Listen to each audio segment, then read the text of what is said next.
Batay sa tugon ng masa survey ng Octa Research, 36% ng mga adult Filipino ang kinukonsidera ang kanilang sarili bilang pro-Marcos. Halos doble ang taas yan kumpara sa 18% na nagsabing sila ay mga pro-Duterte. Nakita rin sa survey na mas tumaas pa ang bilang ng mga nagsabing sila ay pro-Marcos mula March 2024. Naitala ang mataas na bilang ng mga pro-Marcos sa Balance Luzon, sinundan ng Metro Manila at Visayas. Ang survey ay sinagawa sa 1,200 respondents na may plus-minus 3% margin of error at 95% na confidence level. Ang sakit-sakit naman nere. Oo, ang sakit naman nere. Kung DDS ka, masasaktan ka talaga eh. Kasi parang lumalabas, konti na lang talaga kayo. O kung DDS ka, masasaktan ka talaga. Kasi yun talaga yung fact eh. Konti na lang talaga kayo. Ayan siya. Ayan, ito yung result. 36% ang nagsabi na I support the Marcos Jr. administration. 8% ang nagsabi na I support the opposition. And thus 18% ang nagsabi na I support the Dutertes and their political alliance or pro-Duterte. Pero kahit different group ito, sa bagay, kung random sampling nga naman, dapat iba talaga. So kung ibang grupo pa rin ito, it means malakas pa rin. 36%. It seems the downward trend, although for this survey, medyo tumaas ng bahagya ang suporta sa Duterte for this survey. Tumaas ng bahagya yung sa survey nila. But the Marcoses or the supporters of President Bongbong Marcos ay nagdodomina pa rin. Kaya nga Marcos supremacy. Nagdo-dominate pa rin ang mga sumusuporta sa ating administrasyon, mga kutsero. Ano bang nangyari? 36% of Filipinos support Marcos, twice of pro-Duterte backers. More adult Filipinos have expressed support for President Ferdinand Marcos Jr. and his administration, or twice of the support garnered by the Dutertes and their political alliance, according to the latest survey by Octa Research. Grabe yun. Ang sakit naman ito. Ang sakit naman ito. Panoorin natin yung balita tungkol dyan. Binalita yan kanina. Pa ang mga Pilipinong sumusuporta kay Pangulong Ferdinand R. Marcos Jr. at sa kanyang administrasyon.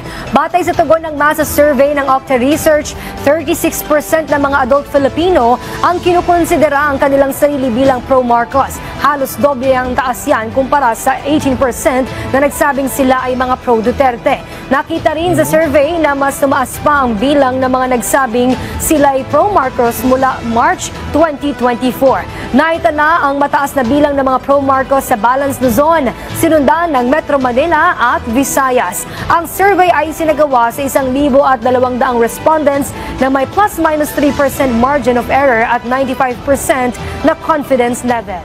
Ang sakit-sakit naman ito. Ang sakit-sakit naman nere. Oo, ang sakit naman nere. Kung DDS ka, masasaktan ka talaga eh. Kasi parang lumalabas, konti na lang talaga kayo. O kung DDS ka, masasaktan ka talaga. Kasi yun talaga yung fact eh. Konti na lang talaga kayo. Ayan siya. Ayan, ito yung result. 36% ang nagsabi na I support the Marcos Jr. administration. 8% ang nagsabi na I support the opposition. And thus 18% ang nagsabi na I support the Dutertes and their political alliance or pro-Duterte. Actually, yung sa mga medyo may dito, may konting changes because dito mga kotsero, yung last survey ng tugon ng masa na may ganitong klaseng question. Nag-38 ang I support Marcos, tapos nag-15 or 16 yata, 16 ang I support the Dutertes. Yun yung huli. But this time, bumaba ang I support the Marcos administration to 36. And 18 naman to dito sa I support the Dutertes. But also, last time, 6 ang I support the opposition. If I'm not mistaken. Nasa 6 sila. 6%. Ngayon, nag-8. So it means, dalawa lang ho yan. Baka this is a different group. Baka iba yung grupo ng mga sinurvey dito. At pero kahit different group ito, sa bagay, kung random sampling nga naman, dapat iba talaga. So kung ibang grupo pa rin ito, it means malakas pa rin. 36%. Tapos ito pa, tutahan natin yung breakdown. Okay, so ito yung national, yung PH, ito naman yung breakdown. Ito yung Marcos supporters, ito yung Duterte supporters, pangatlo. As expected, ang bumuhat sa Duterte supporters ay ang Mindanao. Ayan, 63%. Parang kumakonti kayo dyan sa Mindanao. Pero kapag si Pulse Asia yan, mga nasa 90 yan pag si Pulse Asia. Malamang sa malamang, puro Davao City.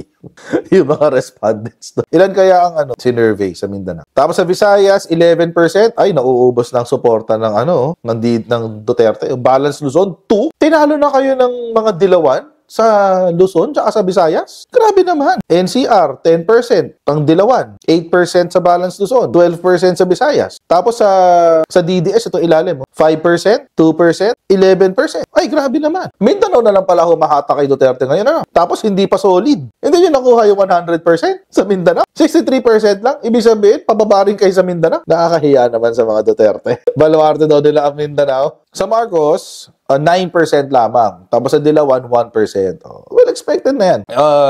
Hindi naman natin alam kung saan kinuha yung sample eh. Most probably sa mga highly urbanized cities like Davao City, mga city siguro. Kahit hindi highly urbanized, basta city. So 63%. Okay lang yun. Okay lang naman yun.